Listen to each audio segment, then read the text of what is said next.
Hello everyone, welcome back to the Chequered show. It is episode 5, or welcome if you're new. I'm not joined with Rhys and Matt today, but I'm joined with Ronnie and Ethan. How are you guys? Doing good. Fantastic. Did you watch the race? Did you have any overall thoughts of... It's probably the best race it's been this year, or well, so far. It was very good from what I watched. I watched about 75% of it in a pub at a silent disco. So watched the whole sprint though, so that's good. Nice. Yeah. I think people have mixed opinions of the sprint, but I think the sprint was arguably the most exciting part of the weekend. I feel like there was so much stuff with the weather and the results, and it was just really, really exciting. So we'll get straight into it. Before we speak about the race, there are a few breaking news that have just come out. One of the ones is Franco Colapinto will be replacing Jack Doohan for at least 5 races at Alpine. What do we think It's a bit peak. about this? Yeah. He's not actually done that horrendous. Yeah, I think he's had a few DNFs, and I think his highest place was 13th, I think, race finish. So I don't know, but I think it is harsh. It is. I wasn't I knew Colapinto was going to be in F1 this season at some point, but I didn't expect it to be Jack Doohan that went out. Yeah. I thought it was going to be someone else. Especially this early, I think they're being quite harsh on some of the rookies this year. I know they're struggling, but Jack Doohan is... I feel like there's so many though. It's because so many rookies. It's just bound to happen. Yeah, and I think it is a cutthroat sport, as we know. They don't have time for that, but yeah, we'll see how they do. So it's 5 races. I'm assuming that they're just going to see how he gets on and then switch them out if they need to, because I think he's now first priority reserve driver. So if they need to switch him out, they will. It's a bit peak, the fact that it's only 5 races. I couldn't imagine getting replaced by someone just for 5 races. Yeah. So it's you've just been palmed off to the side. He can then come in, and then if he just underperforms, then he's well then. Yeah. I think what will happen is it will be a rotation thing where they'll keep switching in and out for the rest of the season probably. Yeah. It's a safety net for them, isn't it? Yeah. It's also a bit weird to have them just on rotation. Yeah, I think they're at the moment, Alpine, there's been more stuff with Alpine, which we'll speak about in a second, but they are struggling at the moment. Absolute and that's mess. Not just in the races, they're struggling outside of it as well. And this is just one of those things. I think we'll have to see how it works for them, but I can't see it being sustainable, because how can they set up a car for one driver if those 2 drivers are completely different and they have different driving styles? How do they get that consistency, which they do need if they want to be up in the constructors? But then you look on the other side, it could be a new age of Formula 1 where there's 3 they just swap them out season. every race. The other news was Alpine's team principal has stepped down, so he resigns immediately, and Flavio Briatore will be taking his duties on. So that's very interesting as well. I think, as we said, Alpine are struggling at the moment, so I'm not surprised. But do you guys have any opinions on that Bring as well? back Ocon to Alpine. Yeah. My hero, bring him back. Bring back Ocon. It's 5 team principals since 2020, and that's just... It's not the best a lot. streak. It's not great. It's not great at all, and it's... Isn't that the most out of anyone? Yeah. It's the F1 equivalent to Watford. Yeah, it just shows their lack of consistency, and it's just not clicking at all. Yeah, I think I don't know if they're planning on they'll obviously have to get another team principal at some point, but we know how Flavio Briatore is. He will like having that control, and I think he will step up to the role, whether you like him or not. He has experience, so he will be fine, but will they want to get someone else, and who will that be? That's the question. But going on to the race now. So obviously it was a sprint weekend, and that was a shambles. Obviously it had to get red flagged at first because of the rain, which is really bad. There was a lot of aquaplaning. But it wasn't great. I want to speak about Antonelli first, because obviously he got on pole. He's the youngest pole sitter now ever. But he didn't have the best start, and that even bled into the race as well. Do you guys have any sort of... didn't you predict that as well? I predicted it. Honestly, I was in the group chat going, guys, I think I'm a psychic. I actually think I am. He didn't get on the podium, but the minute he got on pole, I was like, guys, come on. I'm so good. First time he's raced there and he's done that. Yeah. Antonelli really shows some real, good potential. It was a big weekend for him as well. His documentary came out on Netflix, and then obviously, he became the youngest pole sitter. That is amazing. But I think there's a lot of pressure surrounding him when he then doesn't do well. Yeah. They want him to be the poster boy, don't they? Yeah. For F1 in the future. Yeah. And I think he can be. Absolutely. He can be. Yeah, I think he's taken on one of the biggest seats as well. It's one of the biggest driver swaps, and it was very, very unexpected.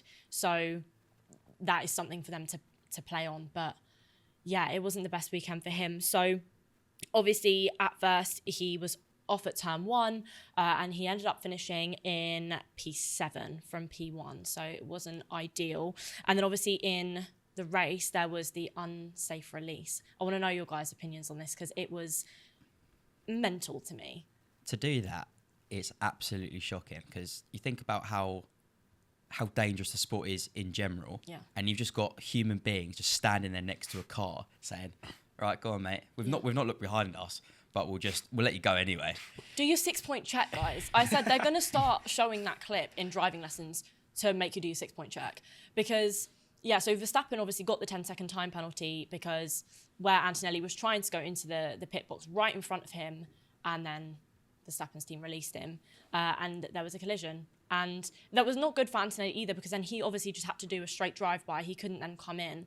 And I just think it's mental. But what do you guys think about the 10-second time penalty as well? Because I think it's a little bit harsh, but I also understand it. I agree with your thinking, but They have to do it. They've got to make an example. what other way can they punish them is the only thing. Yeah. Because I was thinking, I know that they've been known previously to deduct constructors' points or fines or things like that. But then obviously you made a good point that 10-second time penalty does affect the team as well. It's not just Verstappen, but I feel so bad for him because that was not his fault. And He was pissed, wasn't he? You can't be making mistakes like that.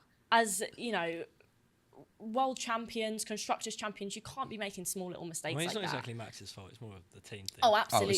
It's all in the team. Yeah. But I do have the guilty pleasure of listening to Max Verstappen when he's angry. Oh, so funny. It's so funny. It's like Lewis in the race. He got a little bit pissy with his team. Oh yeah, that's another thing. It's him when he's sassy is funny. The as well. sassiness of him was hilarious. Inviting them to have a cup of tea, letting other drivers through. Oh, it was amazing. It's a lovely bit of arrogance. Yeah, I think that is another thing as well with Ferrari and their weekend because Hamilton did quite well in the sprint. He was on the podium, but in the race it wasn't so much. Obviously, Leclerc didn't have a very good weekend. They really need to work on their consistency because with other teams creeping in now, like Williams performing well, they need to be holding on to that spot because they're just losing it race by race. So I think, they do need to work on that. But I think they need a few team bonding sessions. That's what I reckon. a few team bonding sessions, But no, I think it will play out. I think they just need a few good upgrades and they need to work on their consistency. But it's always been a problem for Ferrari, their strategy and their consistency in races. And I think that they need to work on that. But something else I wanted to speak about was, Piastri and Verstappen had some amazing battles. We speak about McLaren a lot. They finished 30 seconds ahead of everyone else. Ridiculous. Which is just mental. Watching them come around and then Russell just 30 seconds later creep around the corner was quite amazing. But there was also a little incident at the start as well where it looked like Verstappen might have forced Piastri off the track and then FIA said no further action. But I think that Verstappen is being quite harsh on... I thought he was being quite harsh on Norris. It seems to be creeping into Piastri now because I think he does feel... Threatened. Yeah. He is, third in championship now, Verstappen? Yeah. Well, yeah. I don't know if it will be for long because we've seen how well George Russell has been performing and he's been doing great. Kimi Antonelli now. He does need to keep picking up the points. But... that incident was not good. And another example of them, making those little mistakes. I feel like a lot of times with Red Bull, a lot of things are decided by the FIA stewards and not on track. And I know that's said about a lot. But, yeah. But something else I did want to talk about was, Williams looking good this season. Do we think that realistically, what's the highest that they could sit in the constructors at the end of the year? Ooh. The highest is fourth. Yeah, fourth, fifth, Yeah. around there. But they are the epitome of an underdog team. Mm. Yeah. they're a team you didn't expect to go up, but they have drivers as well that are like, if they were in the top cars, they would be the second drivers. So they feel like an underdog in themselves as well. So it's very easy for you to like cheer them on. Yeah. Do you know what I mean? I think as well, it's such a historical team. Like you speak to like any adult. I've spoken to my dad and he's like, he remembers when they were, you know, champions, and they've been in the game for a long time. So there's those people rooting for them, and then they have some really likable drivers and some good drivers that it makes you want to cheer them on and see them go back to the top. So I'm hoping that they can place higher, but and I do think they have the potential. But I think, yeah, again, you can have amazing drivers, but you need to have the consistency and the strategy and everything surrounding the team. But I am really excited to see where they're at. I mean, next you year. see where they were like 2 seasons ago. They were like at the bottom, Rock bottom. Like, Even last year, they were really struggling. Yeah, terrible. So But it's a great remontada to be it's fair. fine. So far. They would be a top 3 car, but it's just Max Verstappen exists. That's the only that's the only thing. Yeah, the only team to have one driver. Yeah. But yeah, Yuki Tsunoda as well. I think obviously he's now at Red Bull, and I think people aren't really speaking about him as much now. I think maybe it's because Lawson wasn't performing very well. Now Tsunoda's doing like okay. He's doing better than Lawson was. And I think that's why maybe it's died down a bit. But you're looking at how Lawson is performing now. Do we think that Red Bull have made the right decision in terms of their driver swap? Yeah. Yeah. Because it has worked out in the way where Tsunoda's doing slightly better than Lawson was, and Lawson's doing slightly worse than Tsunoda was. So Tsunoda is the better driver. Yeah. But it's just, he's still a bit of the same still. Yeah. Nothing's really changed that much. I think they are struggling with the car as well. You can see that with the Red Bulls. I mean, in the race, you know, Verstappen's going on about, he was locking up a lot. He was struggling with the brakes. He was just... It's the brakes most of the time he complains about, isn't it? And yeah, he struggles a lot, with the steering and the brakes. And I feel like there are just these little things where they're starting to lose it now. I mean, they've lost Adrian Newey and a lot of other members of their team, and their team is struggling from within. It's falling apart. But yeah, I think Verstappen's doing very, very well to hold it together and keep getting those points, keep getting podiums, keep getting pole. But I don't know how long they can do it for, because those McLarens just look so quick. I reckon he leaves soon as well.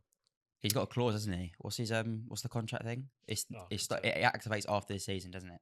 Yeah, I'm not 100% sure. I always get a bit confused with the contracts. I know that he's technically signed on until 2028, but yeah, he has got an exit clause, which means he can leave. But I don't think he will go to anywhere else in Formula One, I think.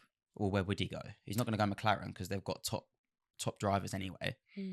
Mercedes they're not going to take away Antonelli, and they probably won't move George Russell unless George Russell wants to move, which I don't know what he feels Could go like. Ferrari, have Max and Lewis. Does he want to go Ferrari though? So can you imagine them two? Can you imagine Max and Lewis on a team? That would just, honestly, that is just asking for disaster. But no, I mean, good content though. It would be incredible. Netflix will be... Most of F1's great content anyway. Yeah. But I think he's spoken about wanting to do things like Indy and you know, I think it would be great to see him in Le Mans and IndyCar. I think it would be great. But I think we spoke about this a little bit last week about, I don't think he's necessarily fussed about winning any more world championships. I think he's won and he's happy. He's not as hungry, I think, as what he was before. So I think if this season doesn't go well for him, well, he's heading towards retirement, isn't he? And he's old. He's old. So he's not got long. And I've said before, I feel like that Ferrari seat is going to get filled by Ollie Behrman. My personal opinion, prediction. Hopefully it happens. Manifesting. Yeah, note that in. I said it write first. That down.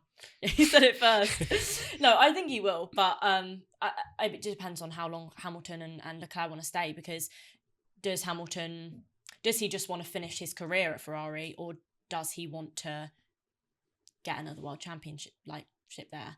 Because I think that's ultimately what he wants. Of course, he's going to want that, but there must be a part of him that thinks, I might not get this. And if they're not looking too good by the end of the season, will Lewis Hamilton just go and do something else? I feel like there's a real lack in sports right now where, for some reason, athletes and drivers don't want to finish on a high. They will go until they're literally their body falls. Yeah. So it would be different to see someone say, I'm at the top of my game. I'm going to end at the top of my game. Yeah. I think it would have been for him to leave. It would have made sense for him to leave when Mercedes weren't doing well. I mean, obviously from 2022 onwards, they were really struggling. It's only really now that they're starting to pick it up again. But they're not where they were before. But yeah, I think it would have made sense for Hamilton to sort of leave then, because it's like, okay, he's not getting anything else. No one was expecting the move. And I don't think anyone's really expecting him to be able to get another world championship. So I wouldn't be surprised if he does leave and then someone like Ollie Behrman does come in. Moving into some of the crashes that were, I think obviously as we spoke about at the start, the weather was really bad. They were struggling with a lot of aquaplaning. Alonso crashes, Sainz had a puncture. Jack Doohan was out obviously, and that's kind of where he is now. With being replaced, I think that was probably the tipping point for them. I do want to speak about Aston Martin as well, and Alonso. And Lance Stroll, kind of, because I do think, are they going to be where they are this season? Could we see them do a bit of a driver swap later on? Because their drivers are struggling with that car. We've obviously got Adrian Newey coming in. Do you think they need to do a bit of a driver swap? Yes. Potentially, yeah. I can't stand Lance Stroll. Don't know what it is about him. I just can't stand him. Oh, no, there is a reason why people can't stand him. It's to do with his dad and stuff owning. Yeah, and I don't think that's an unpopular opinion. No, but I just can't stand him anyway. Like, take out his dad, I literally just can't stand him. I think he's got one of the most punchable faces on the grid. Like, I just don't like him. I think the biggest problem that we're seeing with some of the drivers is where you're seeing an opinion of, like Piastri, for example. He's very calm, he's very cool, he's very collected, he gets on with it. He makes a mistake, he's like, yeah, my bad, I'll move on. But there are some drivers, and Stroll is probably one of those, who really struggles with that accountability, and he struggles to accept the blame and accept that he did something wrong. It's like, no, this has to be someone else's fault. And I think that's where a lot of people maybe don't like him. But I think obviously, as long as his dad's there, he's not moving. Yeah. He's not moving.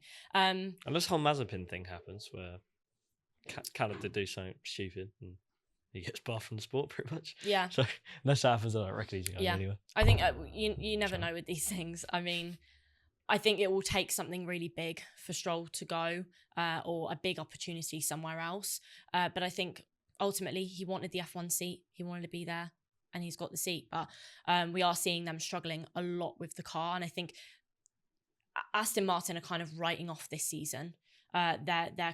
It seems to me like they're waiting for Adrian Newey to come in, do his thing, and their time starts next season. Do you guys think that that's valid to say? Do you? Yeah, I think that's pretty spot on. To be fair, the incline starts, I think, but the problem is at the moment is there is a lot of cars that are improving from where they were. Like McLaren were not great, not too long ago. Same with Williams, and same with other cars as well. So it kind of has to have a point where some cars just drop off, which is unfortunately Aston Martin at this point. But yeah, hopefully Red Bull soon. But Aston Martin they'll come back. They'll come back at some point. I think they will. They've been through a lot of eras and brandings and things like that. I mean, they haven't stayed one thing for very long. I think now they're wanting to stay. Aston Martin, they've built up this brand, they've built up this image, and now they actually want to solidify themselves, as a championship winning team, and not in the back, which is where they currently are. I mean, they're struggling, but I do think that, Adrian Newey, I think he'll come in. I think Alonso, I don't think he will have much more time left anyway, because I think he's coming to his end in Formula One. But it will be interesting to see who they get on, because I know that a lot of people did think, will Verstappen go to Aston Martin? Could he? That was the rumour, wasn't it, actually? That was a big rumour, because will he want to go and see a team from the bottom come up? will he want to go where Adrian Newey is as well? That was a big conversation point when Adrian Newey did move, and when he left, and when it was like, okay, where is he going to be going, and will Verstappen be going with him? So with this sort of exit clause, if they did enact that, I could see it happening. To be fair, if Red Bull like fall off a cliff, I don't think he'll stay there for long, especially if they're struggling, for any longer. But yeah, so I want to speak about Hamilton a little bit more and his sassiness, because we kind of breezed over that, and his attitude towards Ferrari. And he had an amazing drive in the sprint, not so much the race. I think they were really, really struggling. But he did well in the sprint. He went from P7 to P3. But yeah, I think Ferrari were not treating him how he wanted to be treated. Ferrari got a similar problem to McLaren, where they don't know who the first driver is. Yeah. They both want to be the first driver. Like Hamilton signed on Ferrari thinking that he's going to be the priority, but then Leclerc's there like he's the poster boy for Ferrari. Yeah. I think they're probably trying to wait to see if one of them gets better. At the moment, they're kind of performing the same. Sometimes it will be a bit of a difference, or if one of them DNFs like this weekend. But overall, when they both finish, it's kind of sitting at the same sort of point. So I think they're probably waiting, like what McLaren were. They're probably waiting for one of them to outshine the other one, and then they'll start picking. I do want to think, is this the point as well where McLaren settle in with their choices as well? We're prioritising Piastri now, or do you think they're still going to be with they're both first drivers? I think if Piastri does better than Norris for the next 5 races, they will prioritise him. They're gonna have to. Well, if Piastri performs better than Norris in the next 5 races, he's going to be first by a distance. Yeah. So they'll have to, but they won't have to choose to prioritise. Yeah. It'll be the case, because I do think Norris has obviously still got the pace. The car is still very quick. He's still very quick. He's still getting a lot of fastest laps, and he is still winning. But Piastri is just so fast, and he's very driven, I think. Yeah, because the difference between them two, I feel like, was perfectly laid out in Miami. Because Piastri got past Verstappen pretty quick, because he had the bite and he wanted to get past him quick. It took Norris how long to get past? And even when he got past him, Verstappen overtook him again. Yeah, and then Norris had to overtake him again. Yeah, that was a big thing. I think races like this as well, where there are so many battles, remind me why I really love watching it, because sometimes you do get races where there are no battles, or there's not really much going on, and this really was a fight, and you can see that they all really, really want it. No one was backing down, and I think they do really.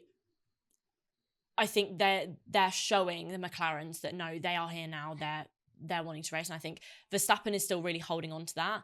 But I don't think he can hold on to it much longer. But I do think that the McLarens, I just hope I don't see Norris, and I said this earlier on about I don't want to see Norris get a bit bitter or get hold any resentment towards Piastri in the team. I think he's trying his best to not be that, because he had an interview the other day where he was trying to, the interviewers were trying to force him to say, like, how are you going to get better than Piastri? But he is saying, like, he needs to improve, and he's saying he needs to get better. So I think he's doing his absolute best to not put it on Piastri. Yeah. I think Piastri as well has got an amazing manager and an amazing coach in Mark Webber. He is getting kind of everything he needs, and all the information, all the advice. And I'm actually not sure who Lando Norris's coach or manager is. I'm not sure. But it's not Mark Webber. And I do think that Piastri is learning a lot from that, and he is growing into such a calm, cool driver. And Norris is still holding on to, he can still be quite feisty. And I think that works in a lot of cases, but it doesn't in others. And I think that's where then Piastri does shine through. Do we think that Piastri, this is a good prediction, do we think Piastri has got the Drivers' Championship? Oh, it's a bit- I think it's he's. a bit Yeah, early. I think he's gonna win it. It's a bit early, but you got to get your predictions in now. He might not win it this year, but he will win one in his career. I'd say at least 2. He's got at least 2 in him in his career. The problem is you can always look at now, if they don't get it, they'll get it in another year. But we could have said that about Norris last year, because I feel like if Norris doesn't get it in the next couple of years, McLaren could fall down again, and that could be his time, you know? And that's kind of the sad reality of Formula One, where you kind of have to grasp When it's your time, it's your Yeah. time. it's your time and you've got to get it now. And I think that's where you're seeing Piastri is properly fighting for it. Like he's really trying everything he can, because he probably knows that. Whereas Norris last year, he didn't really know what he was up against. And I think it was very unpredictable and it was very random, and there was suddenly all this pressure on him. And now Piastri's ready for it, and he's like, okay, I'm kind of prepared. Do you think that Norris has kind of missed his opportunity, or do you think there could be another opportunity? Well, it's not over yet. Yeah. It's not over yet, but I think it's between the two McLarens. I don't think Verstappen's going to be in the fight for the title at the end of the season. I don't think it's going to happen. And I feel like that's a little bit of a dodgy take, but because they'll be fighting McLaren for a while. But I can't see Verstappen winning it this year. I just don't see how it happens, because the car is so bad. I mean, he keeps having problems with his brakes. Like again this week. He always talks about the brakes every time. Yeah. And there will be other things as well. Obviously, upgrades can come in and they can work on things. And we've seen it happen before, where how drastically things can change around. Like last season with McLaren, they were really struggling at the start. Miami came around and then they were sorted. I would like to see Red Bull come back with something, just to see how quick those McLarens truly are, because I feel like all the other cars are so far behind. It's quite hard to see the difference, and it's hard to see exactly how far ahead they are. So I would like to see the Red Bull maybe bring in some upgrades and work, like iron out those issues. But yeah, no, I do think that the McLarens have got it, and I do think Piastri has got it. But as you said, it's not over yet. And what do you think Norris has to do to get better than Piastri, going off of that interview? Have a bit more fight, because I feel like, I think Christian Horner said it the other day, like if they told Max to swap, he wouldn't. So I feel like Norris needs a little bit more fight and determination. I think Norris has done that. I think they've both done it, where they've both been asked to let them go and they've both said no. There was, I can't remember what race it was, but Verstappen was first and Norris was second, Piastri third, and Norris was getting told, let him go, because we think he's got a better chance, and he's just going, no, I think I can do it. So they're both doing it. It's both give and take. But I think as well, it depends on the team dynamic, because if you do look at Red Bull and other teams where there is such a clear first driver, of course Verstappen's going to turn around and say, no, are you joking? Because I mean, first of all, he is a 4-time world champion. Even if he wasn't, Verstappen is just that kind of character. I do agree with you. I think maybe he does need to have a little bit of, he needs to be a bit meaner. I think sometimes Lando Norris can be too kind. And Piastri can show that, he is calm, but he also has that aggression. I think that's the perfect balance. And I think Norris will need to work on that a little bit. But that could create either some really exciting battles or some really terrible crashes. But I think McLaren are waiting for that. They want that to happen, I think. Maybe not the crashes, but they've even said, I mean, Zach Brown is so excited. He's like, I want to see the McLarens fight. I want to see them, you know, they've given them the 2 first driver labels. From an entertainment perspective, it's good when you're seeing the cars fight each other. Like when Hamilton and Rosberg were just crashing into each other, taking them both out of the race. It is really good. It is so good. Yeah, I think we've seen it before, especially with McLaren, where they've always done it this way. So it does make sense, and I think they are waiting for that again. And it's what if there's anyone you want to beat, it's your teammate. You want to beat your teammate. You want to be better than them because you're in somewhat of the same car. So you want to beat them. So you're going to want those battles. But yeah, it will be interesting to see if we do get some more of those. But it seems like they're keeping it quite clean at the moment. And it seems like they are literally just fighting Verstappen. And it's like them against Verstappen rather than them against each other. It will start to shift. But yeah, I do agree. Yeah. I'm excited to see when we maybe get past we've got like the European racing, when we get into some of the other ones and as we get further into the season and after the summer break, because that's when things end up going crazy. I think it'll be really interesting to see. Okay, so before we go on to looking ahead into Imola, I do want to talk about one last thing. So we obviously have spoken about Antonelli a lot and his struggles, but I do want to talk about the difference between his one lap pace and his race pace. And I think it's very clear what he needs to work on.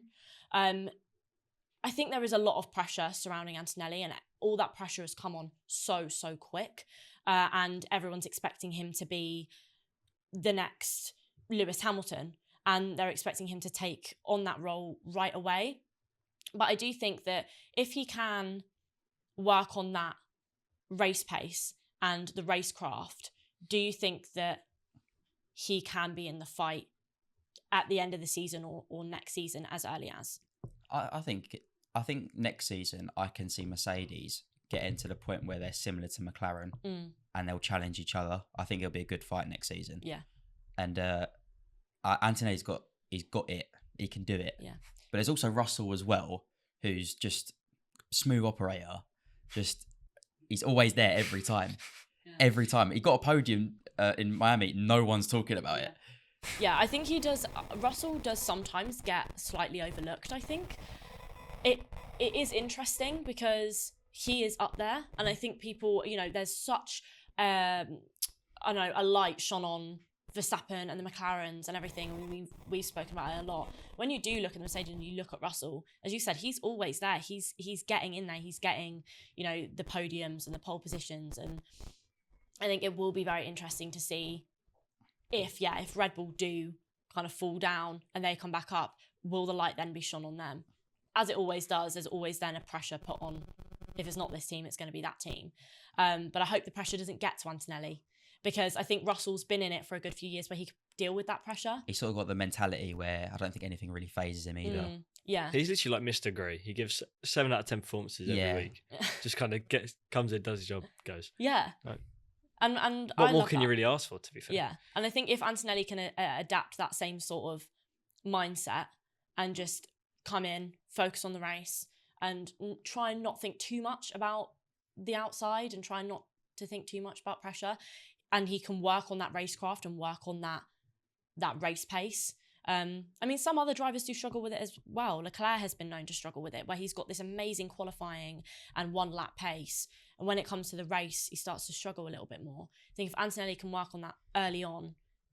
I think they're quite similar, actually, because Leclerc, when he first came into F1, he had that as well, that pressure on him. And he did deal with it, but he's just, I think Ferrari let him down a little bit with how good the team has been and how good the car's been. I think they got quite unlucky. Yeah. I do think, if Mercedes can keep up the consistency, they're doing kind of everything right at the moment. They're not really struggling too much at all. If they can then keep that up, guide Antonelli a little bit, I think they'll be sorted. So let's go on to looking ahead into Imola. Can we just pull it back to the Lego race as well? Yeah, forgot about the Lego race. Oh yeah, of course, the Lego race. What peak cinema? Peak cinema. Do you know what? I didn't even see it, and then my boyfriend messaged me and says, "They're taking Lego cars out on track," and I went, "What do you mean? What do you mean they're taking Lego cars?" And I looked, and it was quite literally Legos. Huge Lego cars. Because I saw it on TikTok and I saw like I didn't know they were going to race with them. I saw them. Yeah. You saw them put out as display. I didn't see them. I literally saw them like they went the aftermath of the Lego race. And I went, what? So I went back. I went, this is brilliant. One of them crashed with Alpine. Yeah, yeah. It was so funny as well. Like I saw a clip of Pierre Gasly and he was like cackling because they were like blocking him in. I think it was the Ferrari and Mercedes were like blocking him in. It was so funny. Hamilton had it all on his phone, didn't he? Yeah, that was so he was funny. filming it all. I mean, it is just hilarious. I love little bits like that. I think it's so unserious. But yeah, I was not expecting them to race it because I did see it as well. I saw them when they were like standstill, when they were static, but I didn't know that they were going to be taking them out on track. I think that's amazing, and it's such a Miami thing to do. If it was going to happen anywhere, it was going to happen in Miami. So yeah, what's going to be in Imola? What could they do in Imola that's better than the Lego cars? Nothing. That's Get like a huge like trapeze act or something. So yeah, moving on to Imola.